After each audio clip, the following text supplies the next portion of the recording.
नमस्कार viewers, Jaipur dialogue पे USA पे आपका स्वागत है। और मैं विभूति झा हूँ। आज चर्चा करने से पहले रिक्वेस्ट करूंगा कि लाइक, सब्सक्राइब और सपोर्ट करें, अपना योगदान दें। उससे हमें उत्साह होता है और हम आपके फीडबैक को बहुत सीरियसली लेते हैं। चलिए, आज की चर्चा होगी मेरे विचार से। मैं उन सब चीज़ों में की चर्चा नहीं करूंगा जहाँ की एक स्पेक्यूलेशन हो, कि जो नहीं भी है उसके बारे में चर्चा किए जा रहे हैं। मैं तो इस बात को देखता हूं कि क्या हुआ, जमीन पे क्या है और उसका असर बाहर क्या पड़ेगा, आगे क्या पड़ेगा। मैं उस बात की चर्चा करूंगा। तो अयोध्या में हम क्यों हारे, उसका उसका मुआयना, उसकी एनालिसिस बहुत अच्छी तरह से होगी। मोदी जी को 4 लाख की जगह 1.5 लाख वोट से जीते, उसका भी मुआयना होगा। क्यों हुआ, कैसे हुआ, कहाँ हुआ, सब देखेंगे हम लोग। बट मैं चर्चा करूंगा आज दो चीजें जो बहुत महत्वपूर्ण मेरी नजर में आया है। वो है बिहार के चीफ मिनिस्टर जो थे नीतीश नीतीश कुमार जी, और आंध्रा के मिस्टर नायडू। इन दोनों ने ठीक समय पे आके बीजेपी को समर्थन दिया इलेक्शन के पहले, और उसका नतीजा हम आज देख रहे हैं। तो इन दोनों व्यक्तियों की अपनी हस्ती क्या है। नीतीश कुमार जी तो सब जानते हैं उन्हें। उन्होंने कितनी बार बीजेपी आए, बीजेपी को छोड़ा, फिर आए, फिर गए, लल्लू से गठबंधन की। तो अब नीतीश कुमार जी को एक बार याद दिलाना होगा फिर से, जो आपने बीजेपी ज्वाइन करने के समय कहा था। अब जो है, बीजेपी के अलावा कोई और आसरा नहीं है भारत का। मोदी जी के अलावा लीडरशिप की बहुत जरूरत है। और उस बात को नजरअंदाज करते हुए जिस तरह से इंडी अलायंस ने आपको धक्के मार के, आपको इग्नोर करके बाहर फेंका था, आज आप अंदर आ गए हैं। एक ऐसी सिचुएशन क्रिएट हुई है जिसमें कि आपका रोल बहुत इंपॉर्टेंट है, लोग मानते हैं। उसी तरह से mister Naidu is a very smart politician. Both of them are. Mr. Naidu and Nitish Kumar ji are very smart politicians. But मेरा एक theory है कि smart people make dumb mistakes and smarter people make even dumber mistakes. तो जिस तरह से Mr. Naidu left BJP, he knows how much he has suffered. But the man is intelligent and bright. I have seen him in New York when he was addressing a group of people. He speaks, he has a vision.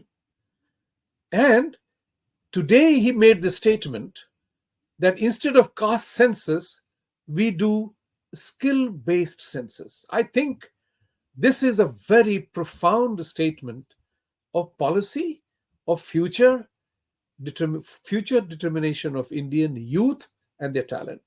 इसलिए मैं इस बात की चर्चा इसलिए कह रहा हूं कि स्किल बेस्ड सेंसस क्यों जरूरी है। क्योंकि एम्प्लॉयमेंट जिस सेक्टर में ज्यादा होती है, उसके लिए हमारे यहाँ सक्षम लोग हैं कि नहीं, ये सोचना पड़ेगा।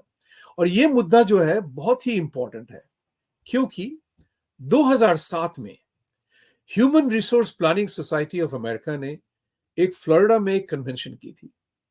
करीबन 600 से ज्यादा लोग आए थे। मैं भी वहां स्पीकर था, और लोगों ने यही सवाल पूछा था कि उन दिनों भारत की ग्रोथ रेट 8 या 9% लगी रहती थी। लोगों ने यह पूछा कि क्या इंडिया सस्टेन कर पाएगा ये ग्रोथ रेट, क्योंकि इंडिया में एक स्किल्ड एम्प्लॉयबल पीपल की कमी है। ये लोग जानते थे कि इंडिया में स्किल्ड एम्प्लॉयबल पीपल की कमी है।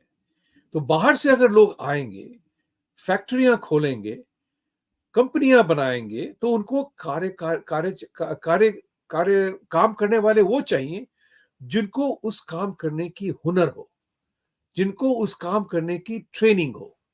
तो चाहे वो शिप बिल्डिंग में हो, या चाहे वो प्लम्बिंग का काम हो, चाहे वो HVAC का काम हो, किसी भी काम के लिए एक स्किल की जरूरत पड़ती है। उन्हीं दिनों, उसके बाद जब मोदी जी जब प्रधानमंत्री बने, तो उन्होंने स्किल डेवलपमेंट पे बहुत ध्यान दिया, बहुत काम हुए। आपको ये बताता हूं कि भारत की कास्ट प्रॉब्लम जो है ना, वो तुरंत सॉल्व हो जाएगी जैसे कि स्किल डेवलपमेंट पे भारत का फोकस जाएगा, क्योंकि कास्ट के बेसिस पे जो हमारे यहाँ सेंसस की बात राहुल गांधी ने की थी, वो बड़ी ही घिनौनी डिवाइड एंड रूल वाली पॉलिसी थी। लेकिन जब आप स्किल बेस्ड सेंसस करेंगे तो उसके बारे में फिर आपको एम्प्लॉयबिलिटी भी देखना पड़ेगा, किसको ला सकते हैं। तो एक उदाहरण देता हूं। उन दिनों 2018 या 19 के आसपास यूएस में कितने लोगों की, प्लम्बर एक सेगमेंट की बात बता रहा हूं सो दैट आप इस बात को समझें।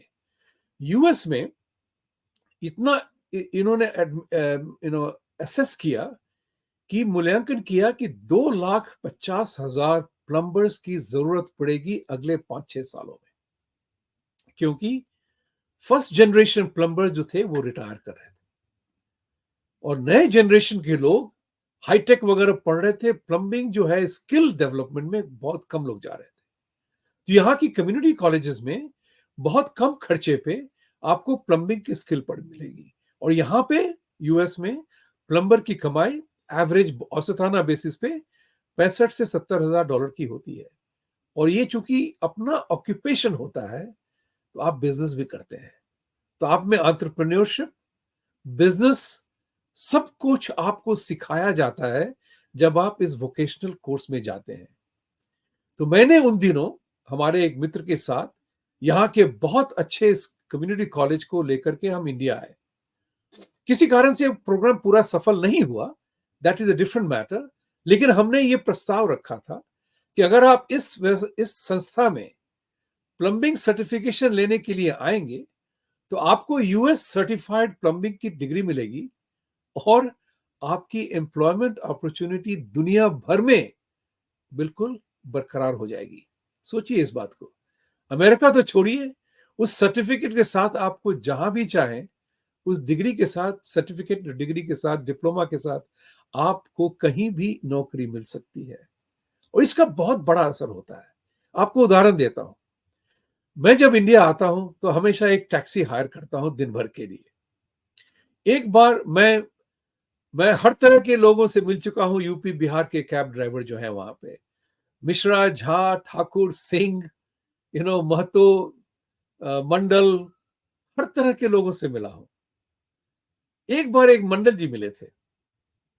मैंने उनसे पूछा था कि बिहार की उन्नति कैसे होगी। उन्होंने कहा था कि और आरक्षण चाहिए। तो मैंने उनसे कहा, जब जब जब एम्प्लॉयमेंट ही नहीं है तो आरक्षण किसको देंगे आप? जब बिहार में इन्वेस्टमेंट ही नहीं आता है तो आप आरक्षण क्या देके क्या करेंगे? फिर मैंने मंडल जी से पूछा, आपकी कितनी गाड़ियां हैं? तो उन्होंने कहा कि 6 गाड़ियां हो गई हैं सर। तो मैंने कहा कि मंडल जी, आप तो पूंजीपति बन गए। अब आपका तो अपना व्यवसाय है, 6 गाड़ियों की आपकी कंपनी है। तो आपने गाड़ी की लाइसेंस चलाने के लिए किसको ढूंढ के लाइसेंस दिया, गाड़ी चलाने की परमिशन दी?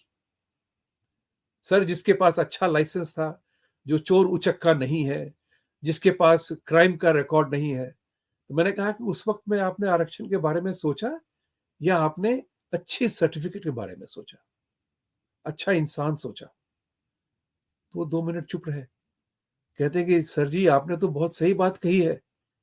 हम उस भाई को थोड़े ही देंगे जिसको गाड़ी चलानी नहीं आती है, जिसको लाइसेंस नहीं है। ये तो धंधा है, हमें तो गाड़ी 6 से 12 बनानी है। ये बात समझने वाली है। नीतीश कुमार जी से मैं यही कहूंगा कि बिहार में if you want to bring investment, you have to bring in a performance enhancement culture. चाहे जो भी हो, चाहे इंसान जो भी हो, उसको जो है उसकी परफॉर्मेंस लेवल को ऊपर उठाना है। ये नहीं कि हमने स्टैंडर्ड कम कर दिया। अगर आप किसी डॉक्टर के पास जाना चाहेंगे तो आप उसी डॉक्टर के पास जाएंगे जिसका नाम हो, जिसकी एफिशिएंसी के बारे में लोग चर्चा करते हैं। उस डॉक्टर के पास आप नहीं जाएंगे जिसकी बारे में आपको संदेह होगा। ये समझने वाली बात है। सो मैं Naidu, I am really admiring mister Naidu for making that statement that India needs a skill-based census. दूसरी बात, to both of them, they are very smart people.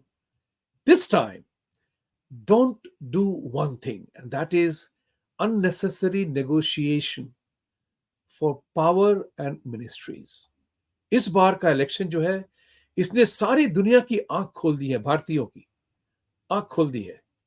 आपके कौन हैं और आपके कौन नहीं हैं, ये है, ओपन हो गया है।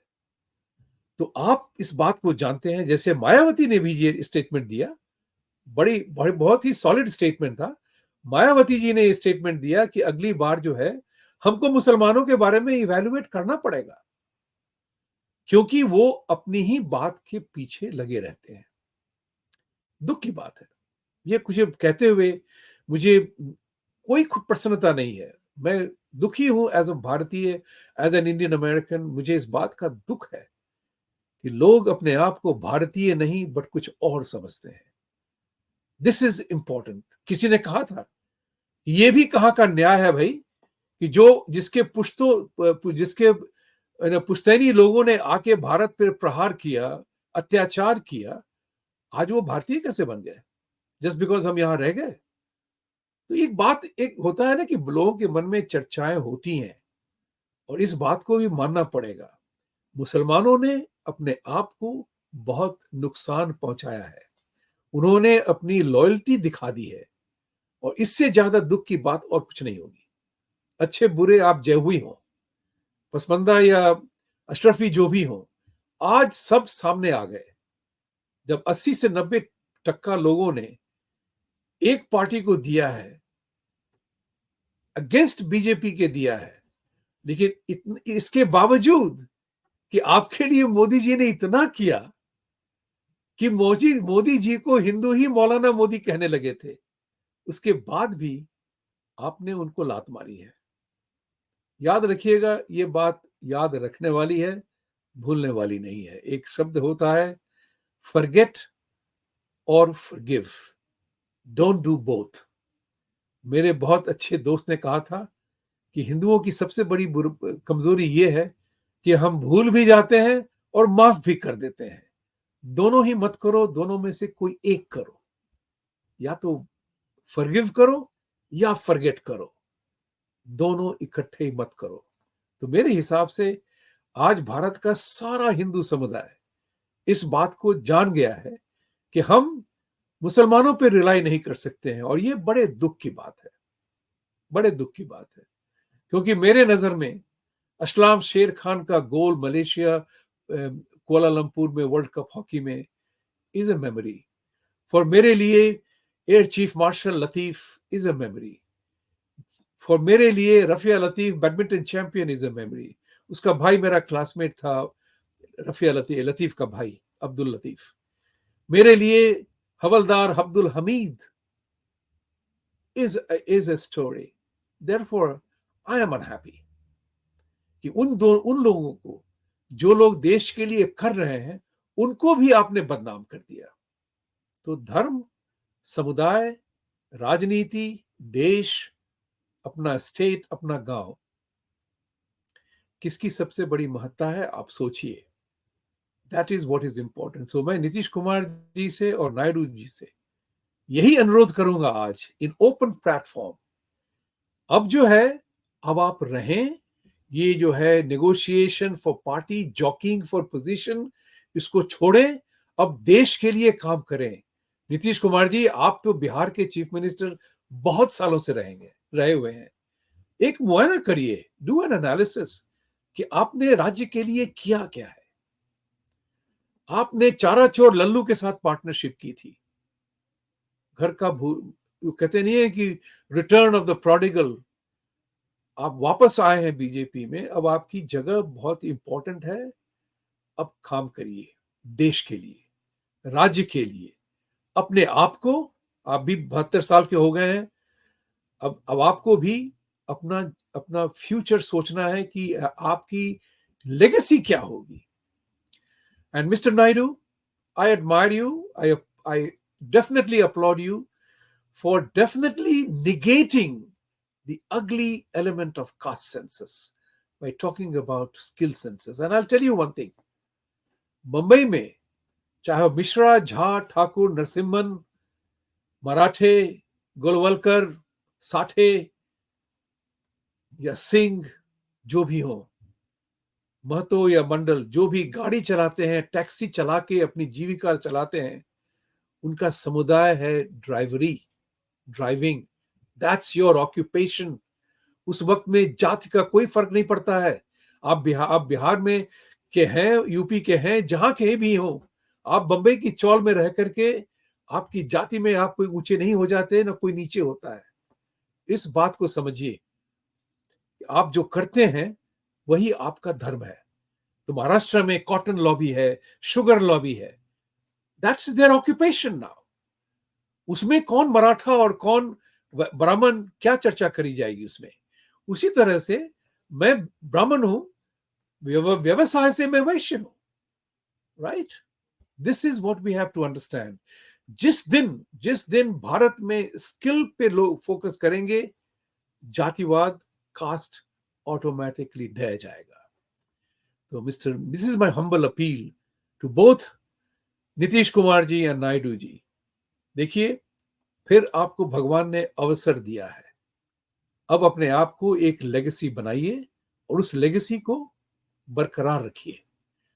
Thank you very much for watching us. सत्यमेव जयते। For truth to triumph, we all have to fight for it. Thank you. Please like, subscribe, and support our channel. God bless.